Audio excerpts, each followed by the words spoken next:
আমন্ত্রণ দীপ্ত সংবাদে আপনাদের সাথে আছি আমি ইয়াসমিন সুমনা।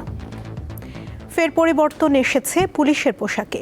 গাঢ় নীল ও হালকা জলপাই রঙের শার্ট ও খাকি প্যান্ট পরে দায়িত্ব পালন শুরু করেছেন বাহিনীর সদস্যরা। বিশ্লেষকরা বলছেন, পোশাক পরিবর্তনের এই বিপুল অর্থ যদি পুলিশের আধুনিকায়ন, তদন্তের মানোন্নয়ন ও লজিস্টিক সাপোর্ট বৃদ্ধিতে খরচ হতো, তবে রাষ্ট্র ও জনগণের উপকার হতো। ব্রিটিশ আমল থেকে শুরু করে একবিংশ শতাব্দী, সময় বদলেছে শাসন ব্যবস্থা, সেই সাথে বারবার বদলেছে পুলিশের পোশাক। 1971 সালে স্বাধীনতার পর থেকে এখন পর্যন্ত তাদের পোশাকে 5 বার বড় ধরনের পরিবর্তন এসেছে। কখনো খাকি থেকে নীল, কখনো জলপাই সবুজ, আবার কখনো মহানগর ও জেলা ভেদে ভিন্ন ভিন্ন রঙের পোশাক পরেছেন আইনশৃঙ্খলা রক্ষাকারী বাহিনীর সদস্যরা।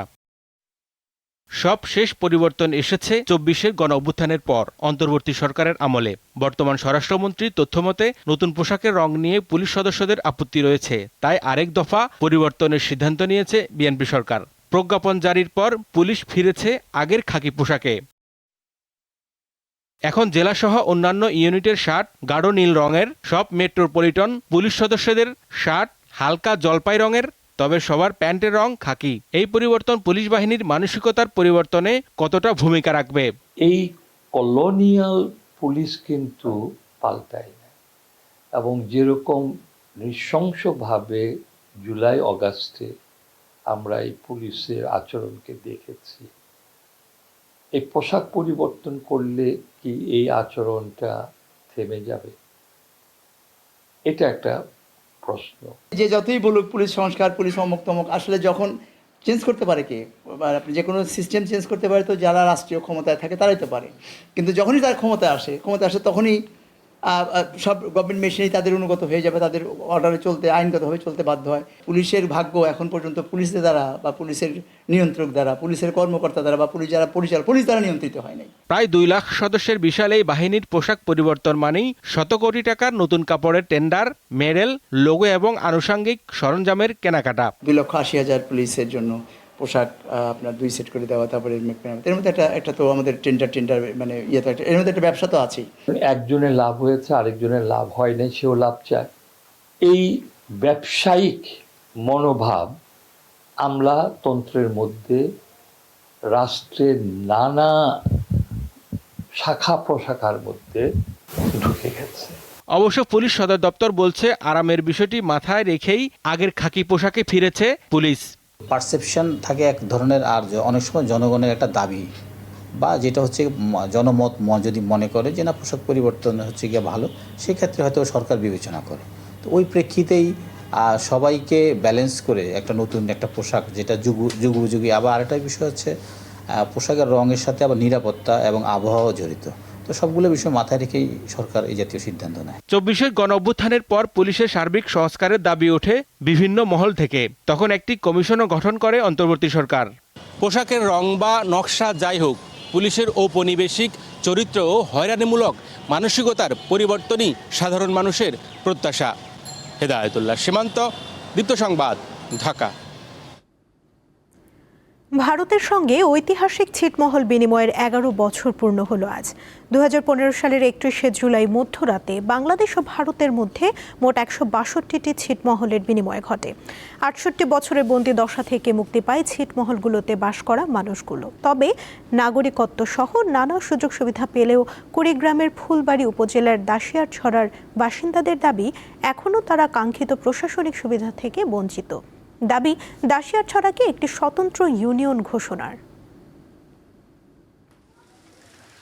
ছিটমহল বিনিময়ের 11 বছরে দৃশ্যমান জীবনযাত্রা পাল্টে গেছে বিলুপ্ত ছিটমহলবাসীর। দীর্ঘ 68 বছর বন্দি জীবন কাটানোর পর তারা এখন যুক্ত হয়েছে উন্নয়নের মূলধারায়। আমাদের ছিটমহল বিনিময়ের পর আমরা মোটামুটিভাবে সকল সাইট, আমরা কমিউনিটি ক্লিনিক পেয়েছি, আমরা শিক্ষা প্রতিষ্ঠান পেয়েছি, রাস্তাঘাট পেয়েছি। এখন আমাদের এখানে মাধ্যমিক হয়েছে, উচ্চ মাধ্যমিক হয়েছে, আমরা এই কলেজে পড়াশোনা করতে পারতেছি। কিন্তু আমাদের এখন চাওয়া পাওয়া আরও কিছু আছে। শিক্ষা প্রতিষ্ঠানগুলো যেগুলো এমপিও করা হয়নি সেগুলো যেন এমপিও হয়। মানে দীর্ঘ বঞ্চনার পরে যে জিনিসগুলো আমরা পাইনি, দীর্ঘ 11 বছর পর আমরা সেই জিনিসগুলো পেয়েছি। এ দৃশ্য কুড়িগ্রামের সর্ববৃহৎ ছিটমহল দাসিয়ারছড়াতে। এখানে লোক সংখ্যা প্রায় 15,000-এর অধিক। আমরা বিলুপ্ত ছিটমহলবাসী 68 বছর বন্দি জীবন থেকে মুক্তি পেয়েছি। আমরা সবচেয়ে বড় যে বাংলাদেশের নাগরিকত্ব পেয়েছি, যেটি আমাদের গর্ব এবং অহংকার। এবং ইউনিয়ন পরিষদ হলে এখানকার মানুষ নাগরিক সেবাটা সুষ্ঠুভাবে পাবে বলে আমাদের সকলের বিশ্বাস। সরকার একটা প্রত্যাশা দিয়েছিল, আমাদের আশা দিয়েছিল আমার এই দাসিয়ারকে একটা স্বতন্ত্র ইউনিয়ন দিবি, কিন্তু আজ পর্যন্ত সেটা পাইলাম না। 1974 সালের মুজিব ইন্দিরা চুক্তি অনুযায়ী 2015 সালের 31শে জুলাই মধ্যরাতে 162টি ছিটমহল বাংলাদেশ এবং ভারতের মূল ভূখণ্ডের সাথে যুক্ত হয়। এর মধ্যে কুড়িগ্রাম জেলায় 111টি এবং ভারতের সঙ্গে যুক্ত হয় 51টি ছিটমহল। বিলুপ্ত ছিটমহল ডাসিয়াছড়া থেকে মোহাম্মদ ইউনুস আলী, দীপ্ত সংবাদ, কুড়িগ্রাম। 28 জুলাই উদযাপিত হয়েছে বিশ্ব প্রকৃতি সংরক্ষণ দিবস। প্রাকৃতিক সম্পদ সংরক্ষণ, উদ্ভিদ ও প্রাণী জগতের সুরক্ষা, জীববৈচিত্র্য হ্রাস ও দূষণের মতো পরিবেশগত হুমকি সম্পর্কে সচেতনতা বাড়াতে এই দিনটি পালন করা হয়। বাংলাদেশের প্রাণ প্রকৃতি নিয়ে দীপ্ত সংবাদ ধারাবাহিক প্রতিবেদন প্রচার করছে। আজ রয়েছে রংপুরের এক বৃক্ষ প্রেমীকে নিয়ে প্রতিবেদন।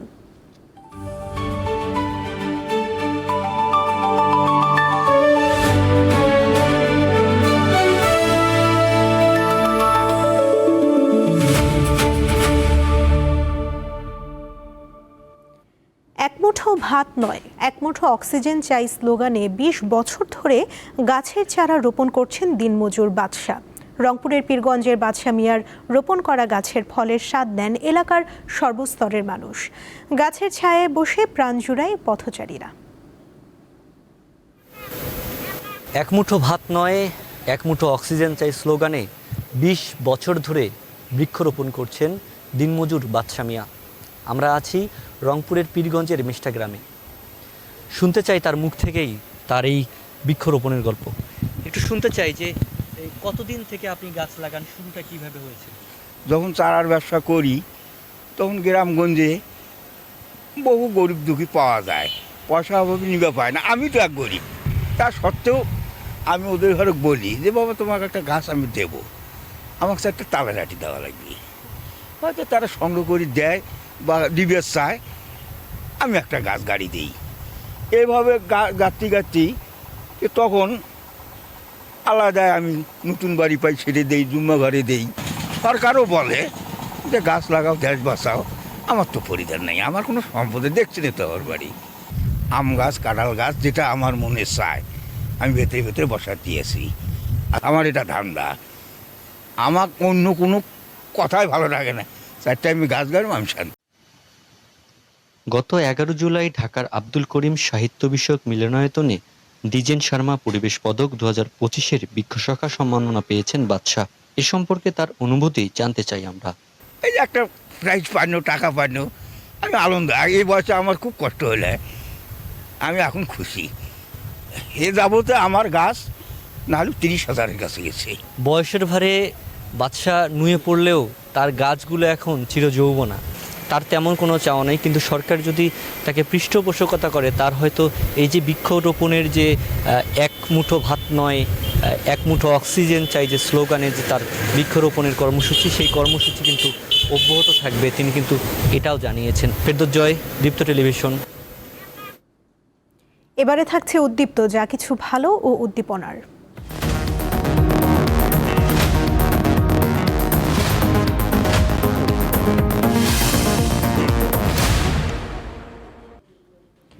রাজশাহীর তরুণ উদ্যোক্তা আতিকা খাতুন বিপাশা নিছক শখের বশে গাছ সংগ্রহ করা থেকে শুরু, এরপর অনলাইনে গাছ বিক্রি করে মাসে লাখ টাকা আয় করছেন তিনি। ভালোবাসা, পরিশ্রম আর পরিবারের সহযোগিতায় ছাদের ছোট্ট বাগানটি এখন তার আয়ের উৎস। কনক্রিটের এই শহরে এ যেন সবুজের রাজ্য।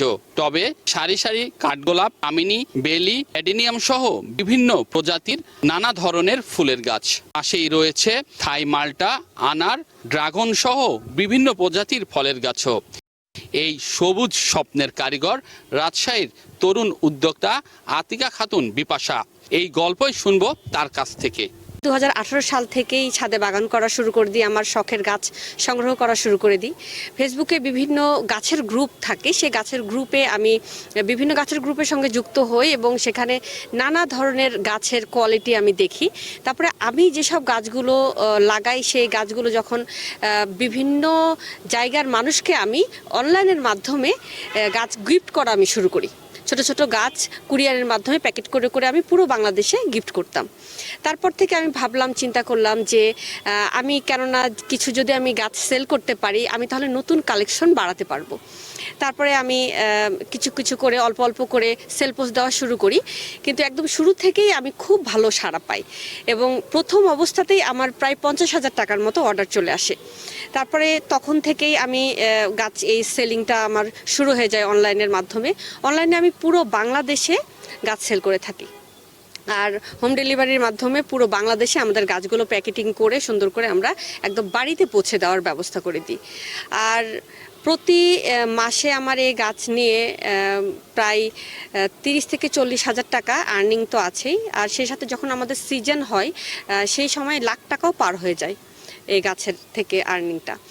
আর মূলত আমার শখ থেকেই খুব বড় একটি আয়ের উৎস এই ছাদ বাগান থেকে হচ্ছে। রাজশাহীর এই ছাদ বাগানই নতুন করে আবার মনে করে দিয়েছে সেই কথা, যেখানে প্রতিটি ফুল শুধু সৌন্দর্যই ছড়ায় না, শেখায় শখও একদিন স্বাবলম্বিতার নতুন এক ঠিকানা হতে পারে। ইউসুফ আদনান, দীপ্ত সংবাদ, রাজশাহী। এবারে আন্তর্জাতিক প্রসঙ্গ। গাজা উপত্যকায় নিজেদের সম্পূর্ণ নিরস্ত্রীকরণের বিষয়ে ঐতিহাসিক সমঝোতায় পৌঁছেছে ফিলিস্তিনের স্বাধীনতাকামী সংগঠন হামাস সহ অন্যান্য সশস্ত্র গোষ্ঠী। এর আওতায় গাজা থেকে সেনা প্রত্যাহার করবে ইসরায়েল। বিষয়টি নিশ্চিত করেছেন যুক্তরাষ্ট্রের প্রেসিডেন্ট ডোনাল্ড ট্রাম্প। তার গঠিত বোর্ড অফ পিসের পরিকল্পনার আওতায় এই সমঝোতা হয়। একে দীর্ঘস্থায়ী শান্তি ও নিরাপত্তার জন্য যুগান্তকারী পদক্ষেপ হিসেবে আখ্যা দিয়েছেন ডোনাল্ড ট্রাম্প। হামাসের আলোচক দলের সদস্য গাজী হামাদ বলেন, এই আলোচনা ও সমঝোতা ছিল কঠিন, তবে গাজা থেকে ইসরায়েলি বাহিনীর প্রত্যাহারের ওপর হামাসের নিরস্ত্রীকরণ নির্ভর করবে বলে জানিয়েছে ফিলিস্তিনের স্বাধীনতাকামী সংগঠনটি।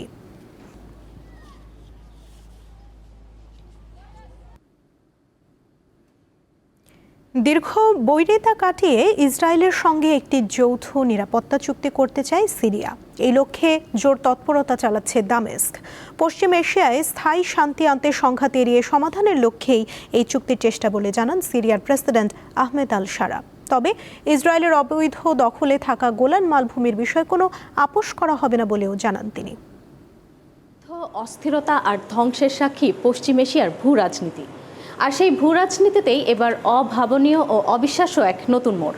একাধিক দেশের মধ্যস্থতায় ইসরায়েলের সাথে নিরাপত্তা চুক্তি করতে চাচ্ছে সিরিয়া। দেশটির নতুন প্রেসিডেন্ট আহমেদ আল শারা নিজেই একথা নিশ্চিত করেছেন। প্রশ্ন উঠেছে, দশকের পর দশক বৈরিতা চলার পর হঠাৎ ইসরায়েলের সাথে নিরাপত্তা চুক্তিতে কেন যাচ্ছে সিরিয়া?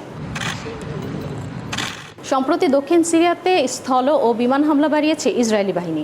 শুধু চলতি মাসে 20 বারের বেশি সিরিয়া এবং সীমান্ত এলাকায় অনুপ্রবেশ করে হামলাও চালিয়েছে দেশটি। এমন পরিস্থিতিতে দামেস্কের নমনীয় কূটনৈতিক অবস্থান সামনে এলো।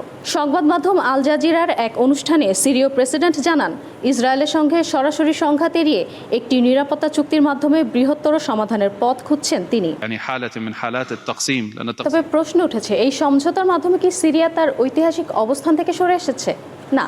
2024 সালে আসাদ সরকারকে হটিয়ে ক্ষমতায় আসা এই বিদ্রোহী নেতার শান্তির বার্তার পেছনে রয়েছে এক স্পষ্ট শর্ত।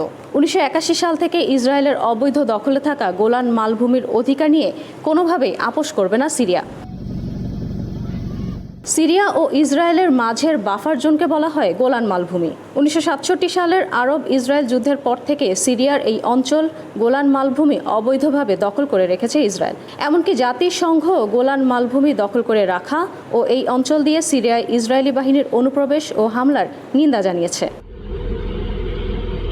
ইসরায়েলকে বাফার জোন গোলান মালভূমি থেকে সেনা ও দখলদারিত্ব প্রত্যাহারের আহ্বান জানিয়েছে সিরিয়া। এছাড়া লেবাননেও সামরিক হস্তক্ষেপের কোনো ইচ্ছা নেই বলে স্পষ্ট জানিয়েছেন আহমেদ আল শারা।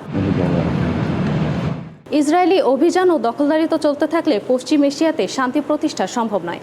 তাই ইসরায়েলের সাথে শান্তির পথে হাঁটতে চায় সিরিয়া। এছাড়া পশ্চিম এশিয়ার চলমান সংঘাত ছড়ালে বড় ধরনের আঞ্চলিক বিপর্যয় দেখা দিতে পারে। তাই একটি আঞ্চলিক সমাধানের পক্ষে সিরিয়া সরকার, যা সামগ্রিক উত্তেজনা কমিয়ে স্থিতিশীলতা বজায় রাখবে। ইশরাত সুমা, দীপ্ত বার্তা কক্ষ। নেপালের দক্ষিণাঞ্চলে হিন্দু ও মুসলিম সম্প্রদায়ের মধ্যে সহিংসতায় অন্তত 3 জন নিহত হয়েছেন।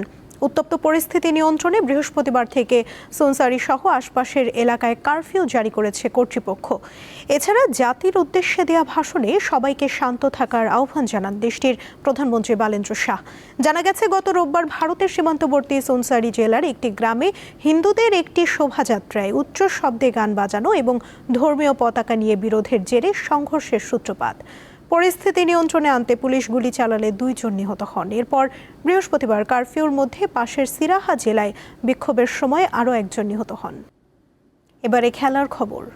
প্রথমবারের মতো ভারতের মাটিতে আন্তর্জাতিক প্রীতি ম্যাচ খেলতে আসছে ফুটবল বিশ্বের অন্যতম সফল ও 5 বারের চ্যাম্পিয়ন দল ব্রাজিল। বৃহস্পতিবার 2 দেশের ফুটবল ফেডারেশন যৌথ বিজ্ঞপ্তির মাধ্যমে এই তথ্য নিশ্চিত করেছে। আগামী 3 অক্টোবর কলকাতার ঐতিহাসিক সল্ট লেক স্টেডিয়ামে স্বাগতিক ভারতের মুখোমুখি হবে সেলেসাওরা। বিবৃতিতে ব্রাজিলের ফুটবল সংস্থা জানায়, বিশাল সমর্থক গোষ্ঠী ও ফুটবলের প্রতি সীমাহীন আবেগ থাকা ভারতের মাটিতে খেলতে পারা হলুদ জার্সিধারীদের জন্য অত্যন্ত আনন্দের বিষয়।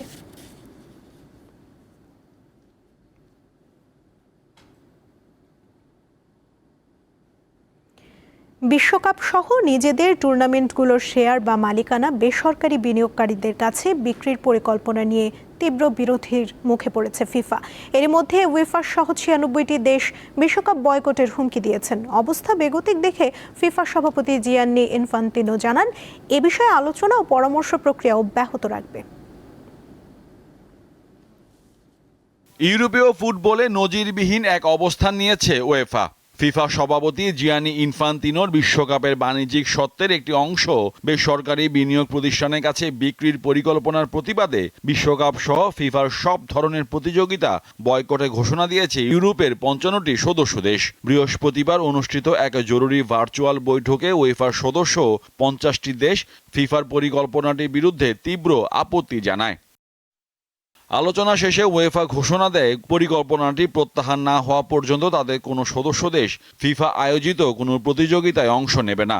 এর ফলে জার্মানি, ফ্রান্স, ইংল্যান্ড, ইতালি, বর্তমান বিশ্ব চ্যাম্পিয়ন স্পেন সহ ইউরোপের শীর্ষ ফুটবল শক্তিগুলো পুরুষ ও নারী উভয় বিশ্বকাপ থেকে নিজেদের সরিয়ে নেওয়ার সিদ্ধান্ত নিয়েছে। একই দিনে নিজস্ব বৈঠকের পর কনকাকাফও জানিয়ে দেয় তারাও ইনফান্তিনোর প্রস্তাব সমর্থন করছে না। কনকাকাফের 41 সদস্যের মধ্যে রয়েছে 2026 বিশ্বকাপের 3 আয়োজক দেশ যুক্তরাষ্ট্র, কানাডা ও মেক্সিকো।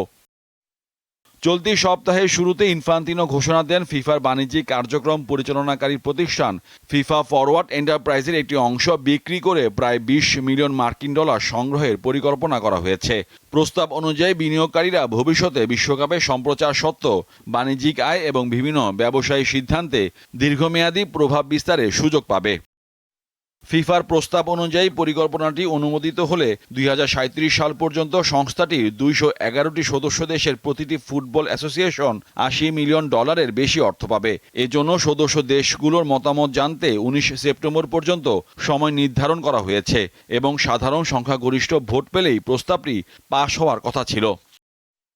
আগামী মার্চে মরক্কো রাজধানী রাবাতে অনুষ্ঠিত ফিফা সভাপতি নির্বাচনের আগে এই বিরোধিতা আরও তীব্র হলে ইনফান্তিনোর নেতৃত্ব বড় চ্যালেঞ্জের মুখে পড়তে পারে। সভাপতি নির্বাচনের জন্য প্রার্থিতা জমা দেওয়ার শেষ সময় নির্ধারণ করা হয়েছে আগামী 18 নভেম্বর। মোহাম্মদ হাসিব, দীপ্ত স্পোর্টস। লিওনেল মেসি 2026 বিশ্বকাপের পরও আর্জেন্টিনা জাতীয় দলের হয়ে খেলবেন কিনা সেটি এখনও নিশ্চিত নয়। 8 বারের ব্যালন ডিওর জয়ী এই স্ট্রাইকার এখনও অবসরের কোনো ঘোষণা দেননি, তবে তাকে ঘিরে আলোচনা থেমেনি। এরই মধ্যে বলিভিয়ার সাবেক ফুটবলার মার্কো অ্যান্টোনিও এচাভেরি 2030 বিশ্বকাপ পর্যন্ত মেসিকে খেলানোর আহ্বান জানিয়েছেন। মেসির বর্তমান বয়স 39 বছর হলেও তার সামর্থ্য নিয়ে কোনো সন্দেহ দেখছেন না বলিভিয়ার সাবেক এই ফুটবলার। তার দাবি, সাম্প্রতিক সময়েও মেসির পারফরমেন্স প্রমাণ করেছে যে তিনি এখনও বিশ্বের সেরা ফুটবলারদের একজন নন, বরং সবার চেয়ে আলাদা অবস্থানে আছেন।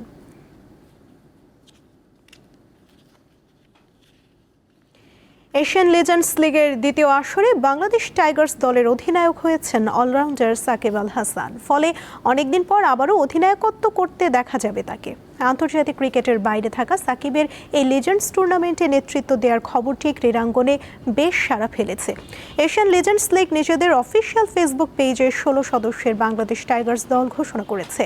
এই টুর্নামেন্টে সাকিবের ডেপুটি থাকছে অলোক কাপালি। এই লিগে খেলবে বর্তমান champion Asian Stars, Indians Royals, Afghanistan Pathans, Pakistan Panthers ও শ্রীলঙ্কান লায়ন্স।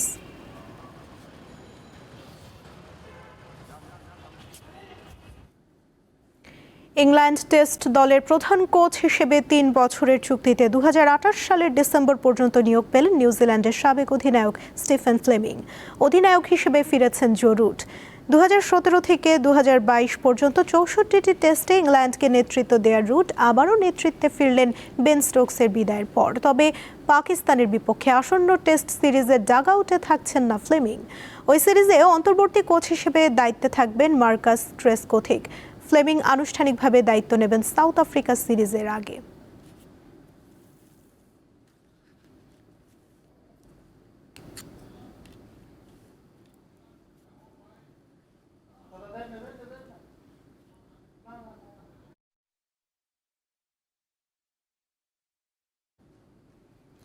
এই ছিল এখনকার মতো। পরবর্তী সংবাদ দুপুর ২টায় দেখার আমন্ত্রণ রইল। এছাড়া আরও তথ্য পেতে যুক্ত থাকুন দীপ্ত ডিজিটাল প্ল্যাটফর্মের সাথে। ধন্যবাদ সবাইকে।